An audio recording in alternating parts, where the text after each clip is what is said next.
আসসালামু আলাইকুম বন্ধুরা। আজকের ভিডিওতে আমরা আলোচনা করব এমন একটি সূরা নিয়ে যা মুমিনের জীবনে আলোর মতো পথ দেখায় আর মৃত্যুর অন্ধকার থেকে রক্ষা করার সুসংবাদ দেয়। এমন এক সূরা যার মাত্র ৩০টি আয়াত পুরো জীবন বদলে দিতে পারে। হ্যাঁ, আজ আমরা কথা বলবো মহান সূরা আল মুলক এবং এর অপরিসীম ফজিলত নিয়ে।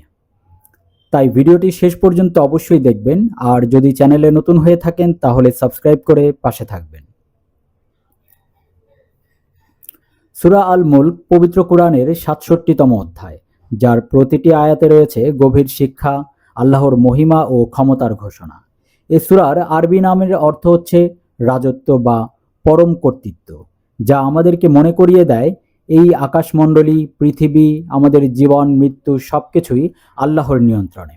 নবী করিম সাল্লাল্লাহু আলাইহি ওয়াসাল্লাম সূরা মুলককে এত বেশি গুরুত্ব দিতেন যে তিনি নিয়মিত রাতে ঘুমানোর আগে এই সূরাটি তেলাওয়াত করতেন। হাদিসে এসেছে সূরা মুলক তার পাঠকারীর জন্য কবরের আযাব থেকে রক্ষা পাওয়ার মাধ্যম হবে। কিয়ামতের দিন এটি তার পাঠকের জন্য সুপারিশ করবে এবং আল্লাহর কাছে বারবার অনুরোধ করবে যাতে ওই ব্যক্তিকে মুক্তি দেওয়া হয়। এই সূরার শক্তি এমন যে এটি পাঠ করলে মুমিনদের হৃদয়ে জন্ম নেয় বিনয়, জাগে তাকওয়া। সূরায় বলা হয়েছে আসমানের ৭ স্তর সৃষ্টি, তারকারাজির সৌন্দর্য আর শয়তানদের ওপর নিক্ষেপিত আগুনের শিখার কথা।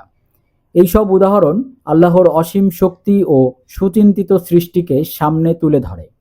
মানুষকে স্মরণ করিয়ে দেয় জীবন কিন্তু মজা করার জন্য নয়, বরং পরীক্ষা দেওয়ার জন্য সৃষ্টি। কে ভালো আমল করবে আর কে শুধু দুনিয়ার পেছনে ছুটবে, এই সূরাই আমাদের চোখ খুলে দেয় সেই সত্যের দিকে।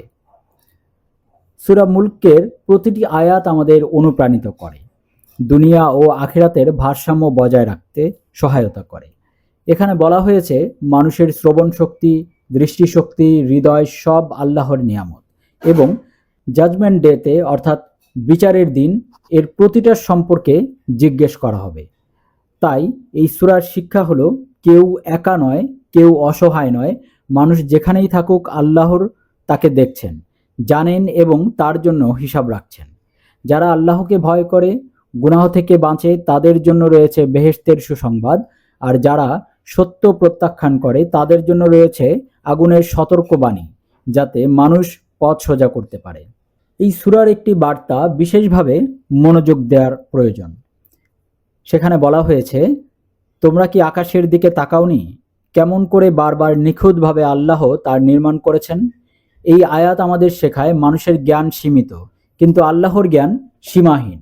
এই উপলব্ধি একজন মুমিনকে করে আরও বিনয়ী, আরও মনোযোগী, আরও কৃতজ্ঞ। নিয়মিত সূরা মুলক পড়লে মানুষের অন্তরে জন্ম নেয় কোরআনের প্রতি ভালোবাসা, আল্লাহর প্রতি ভরসা আর মৃত্যুর পরের জীবনের জন্য প্রস্তুতি। সূরা আল মুলকের শুধু ৩০টি আয়াত নয়, এটি মুমিনের জীবনের ঢাল, কবরের অন্ধকারের আলো আর আখিরাতের মুক্তির আশা। তাই প্রতিদিন ঘুমানোর আগে সূরা মুলক পড়া শুধু সুন্নতি নয়, বরং আত্মার শান্তি ও নিরাপত্তার এক অনন্য উপায়। আল্লাহ আমাদেরকে সবাইকে এই সূরা শিক্ষা বুঝে আমল করার তৌফিক দিন। ভিডিওটি যদি ভালো লাগে তাহলে অবশ্যই ভিডিওটিতে লাইক দিন, কমেন্টের মাধ্যমে আপনাদের মতামত জানান, ভিডিওটি শেয়ার করুন এবং চ্যানেলটি সাবস্ক্রাইব করে আমাদের সাথেই থাকুন।